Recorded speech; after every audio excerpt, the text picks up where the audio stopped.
In today's video, I'm going to teach you how to unsubscribe from ElevenLabs. This process is straightforward, and I'll guide you through each simple step so there's no confusion along the way. First things first, you'll want to open your web browser of choice. Make sure you're connected to the internet and have a stable connection before you proceed. Once your browser is up, the next step is to log in to your ElevenLabs account. Enter your login credentials and ensure you're logging into the correct account to avoid any issues later on. After you have successfully logged in, look for the My Account section. This is typically located at the bottom left of the website. Clicking on it will give you a range of options to manage your account settings. Next, you'll need to locate the Subscription section. This is crucial for managing your current plan. It's usually easy to find under My Account.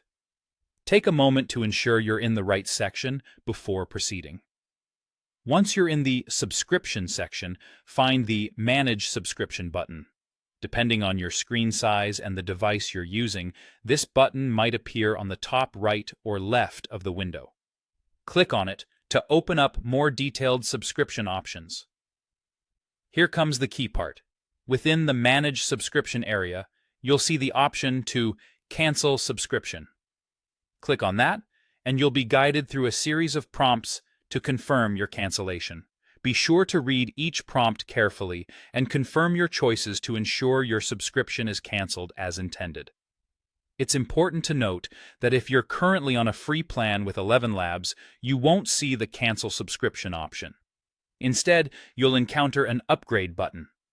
This is because on a free plan, there's no active subscription to cancel.